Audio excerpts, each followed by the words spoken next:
অবৈধ নির্মাণ ভাঙল প্রমিলা বাহিনী। বাঁকুড়ার কোতুলপুরের লক্ষ্মীআইয়ের পাড়ে রাতারাতি তৈরি হওয়া একটি অবৈধ নির্মাণ ভেঙে গুঁড়িয়ে দিল স্থানীয় প্রমিলা বাহিনীর দল।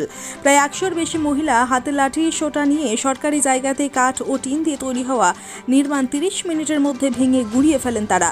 বিক্ষোভকারী মহিলাদের অভিযোগ, কোতুলপুর লক্ষ্মীআইয়ের পাড়ে সরকারি জায়গার উপর অবৈধভাবে বহিরাগত কেউ রাতারাতি একটি নির্মাণ তৈরি করে, তাই তারা দলগতভাবে একত্রিত হয়ে নির্মাণটি ভেঙে সাফ করে দেন। বিজেপি নেতা কেশবী নাগ বলেন, শাসক দল তৃণমূল অর্থের বিনিময়ে সরকারি জায়গা বিক্রি করে দিচ্ছে। তৃণমূল বুথ সভাপতি নবকুমার ব্রজবাসী বলেন, তিনি এই বিষয়ে কিছুই জানেন না, তার বিরুদ্ধে ওঠা অভিযোগ সম্পূর্ণ মিথ্যে।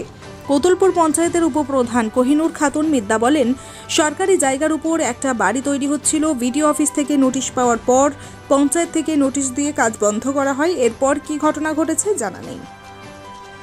কোতুলপুর থেকে অভিজিৎ মুখার্জির রিপোর্ট, বাংলা এমজি। দেখুন, পশ্চিমবঙ্গের রাজনীতিতে বর্তমান পটভূমিতে এটা নতুন কিছু নয়। পশ্চিমবঙ্গে তৃণমূল খুললেই কোটি বেরোচ্ছে, তাই তৃণমূলের নেতারা কোথা থেকে কোটিপতি হচ্ছে এটা কিছু নতুন করে ভাবার বিষয় নয়। এরা সন্ত্রাসী রোহিঙ্গা নিয়ে এসে বসবাস করাচ্ছে, সরকারি জায়গাকে বিক্রি করছে। আর আমি কুর্নিশ জানাই ওই সব মাতৃশক্তিকে যারা এই কোতুলপুরকে সন্ত্রাস থেকে মুক্ত করার জন্যে উদ্যম প্রচেষ্টা চালাচ্ছে। এটা সম্পূর্ণ পয়সার বিনিময়ে এবং সন্ত্রাস পালার জন্য করছে।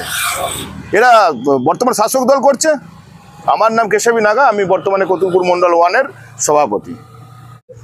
আমরা এটা বাইরের লোক এসে রাতারাতি ঘর করে নিয়েছে, সেটা আমরা আজকে ভাঙতে এসেছি। রাতারাতি ঘর করে নিয়েছে। আমাদের এখানে তো শ্মশান, এটা আমাদের তো খাসের জায়গা, এটা আমরা তো আমাদের ছেলেপুলেরাও রয়েছে। বাইরের লোক এসে এখানে তাদের চিনি না, জানি না, তাদের আধার কার্ড এখানে নেই, এখানে ভোটার নয়, তারা রাতারাতি করে এসে পার্টির লোক টাকা নিয়ে এখানে জায়গা বসিয়েছে, তাদেরকে ঘিরে ঘর বানিয়ে দিয়েছে রাতারাতি। আমরা বিডিও অফিসকে গেছিলাম, এখানে নোংরামি, বাইরের লোক এসে নোংরামি করার জন্য এখানে সব ঘর করছে, ঘর করে এখানে সব ভাড়া দিচ্ছে। শুধু পার্টির লোক, আমাদের তাঁতিপাড়ার তৃণমূলের লোক, তাঁতিপাড়া বুথের, তাদের মধ্যে টাকা নিচ্ছে 1 লাখ 1.5 লাখ টাকা নিচ্ছে। সবিতা দাস। এই ব্যাপারটা আমি বিষয়ে কিছু জানি না।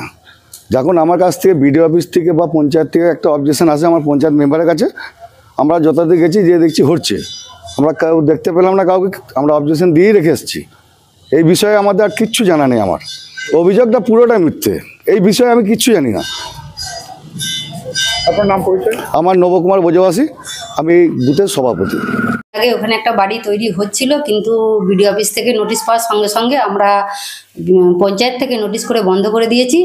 এরপর কি ঘটনা ঘটেছে আমরা আর কিছু আমাদের জানা নাই। জায়গাটা ভেস্টেড ল্যান্ড, নোটিশ দিয়ে বন্ধ করা ছিল।